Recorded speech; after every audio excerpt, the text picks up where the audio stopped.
വർത്തമാനം മാത്രം പറഞ്ഞ് ഗിംനിസ് കൊണ്ട് മാത്രം സർക്കാരാകില്ല. സർക്കാരാകേണ്ടത് പ്രവർത്തിക്കുമ്പോഴാണ്. ദുഃഖങ്ങളും ദുരിതങ്ങളും വരുമ്പോൾ അവരെ തേടി ചെല്ലുമ്പോഴേ ജനങ്ങൾക്ക് സർക്കാരിൻ്റെ അനുഭവപ്പെടും. അതിവിടെ ഇല്ല. കടലിലെ ഇത്തരം ഘട്ടങ്ങളിലൊക്കെ തെളിഞ്ഞൊരു കാര്യമുണ്ട്. വലിയ എക്സ്പെർട്ടൈസ്, പാണ്ഡിത്യമുള്ള സംവിധാനങ്ങളൊക്കെ ഉണ്ടായിരിക്കാം. വെസൽസ് കാണും, ഹെലികോപ്റ്റർ കാണും, എല്ലാം കാണും. പക്ഷെ കടൽ അറിയുന്ന മനുഷ്യരുണ്ട്.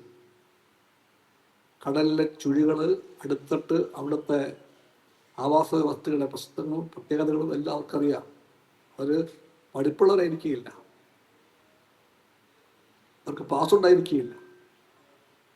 പക്ഷെ അനുഭവത്തിൻ്റെ തെളിച്ചമുണ്ടവർക്ക്, അതിൻ്റെ അറിവുണ്ടവർക്ക്.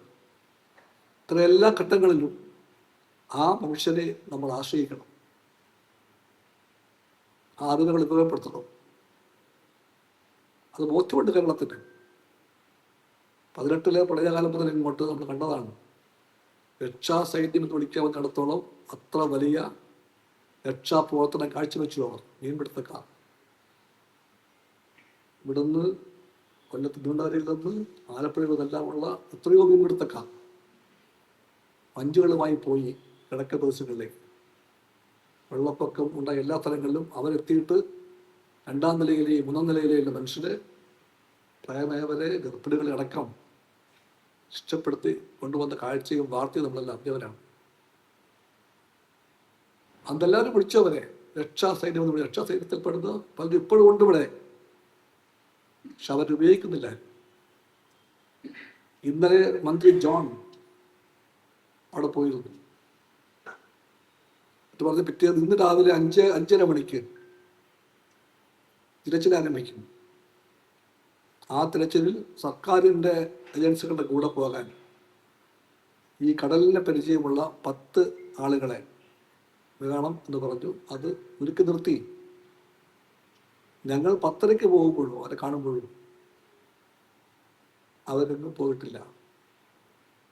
ഈ സർക്കാർ സാറുമാരെ കാത്ത് അവരെപ്പോഴും കടപ്പുറത്തുണ്ട്. സർക്കാർ സാറുമാർ പിന്നെ എപ്പോഴും വന്നു എന്ന് കേട്ടു. ഇത് സർക്കാർ കാര്യം മുറ പോലെ പോയാൽ പോരാ.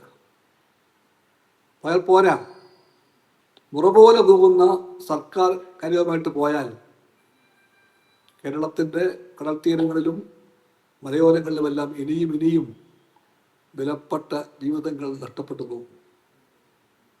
അതിന് മുമ്പിൽ കൈകെട്ടിയിരിക്കുന്ന, കണ്ണുപൊട്ടിയിരിക്കുന്ന ഗവൺമെൻറ്റിനെ പറ്റി ഈ നാടിന് ഒന്നേ പറയാനുള്ളൂ: ഇത് നാണക്കേടാണ്. ഈ ഗവൺമെൻറ് പ്രവർത്തിക്കാത്ത ഗവൺമെൻറ്റാണ്. നാടിന് വേണ്ടത് പ്രവർത്തിക്കുന്ന ഗവൺമെൻറ്റിനെയാണ്. ഡിസാസ്റ്റേഴ്സ് ഉണ്ടായപ്പോഴെല്ലാം 10 കൊല്ലക്കാലം കേരളത്തിൽ പ്രവർത്തിച്ച് കാണിച്ചു കൊടുത്ത ഗവൺമെൻറ്റിൻ്റെ ആ മധുരയെ ചൂണ്ടിക്കാണിച്ചുകൊണ്ട് പറയുന്നു, ഈ ഗവൺമെൻറ് പല പാഠങ്ങളും പഠിക്കണം, ഈ ഗവൺമെൻറ് ആക്ട് ചെയ്യണം. ഇപ്പോൾ തന്നെ വളരെ വൈകിട്ടുണ്ട്. ഇനിയും വൈകാതെ അടിയന്തിരമായിട്ട് സർക്കാർ സംവിധാനങ്ങളെല്ലാം ഇടപെടണം, രക്ഷാപ്രവർത്തനം ഊർജിതപ്പെടുത്തണം, രക്ഷിക്കാൻ കഴിയുന്ന അവസാനത്തെ ആളിനെ വരെ രക്ഷിക്കണം. ഇതെല്ലാം കഴിഞ്ഞാൽ ജീവിതങ്ങൾ നഷ്ടപ്പെട്ടു പോയവരുടെ കുടുംബങ്ങളെ രക്ഷിക്കണം, അവർക്ക് അർഹതപ്പെട്ട നഷ്ടപരിഹാരം കൊടുക്കണം. ആ കുടുംബങ്ങളിലെ അവരുടെ ബന്ധുക്കൾക്ക് ജീവിക്കാൻ മതിയാകുന്ന വേതനം കിട്ടുന്ന ജോലി കൊടുക്കണം. ഉറപ്പുണ്ടാക്കണം. അതിനൊക്കെ നഷ്ടപരിഹാരം, ജോലി, പുനരധിവാസം, ഇതെല്ലാം ഇതിൻ്റെ ഭാഗമാണ്. അതെല്ലാം അറിയാൻ കേരളത്തിന്. അതെല്ലാം ഇവിടെ ചെയ്ത് കാണിച്ചു കൊടുത്തിട്ടുണ്ട് LDF ഗവൺമെൻറ്. ആ വഴിക്ക് പോകാൻ ഈ വൈകിയ വേളയിലെങ്കിലും സർക്കാർ തയ്യാറാക്കണം.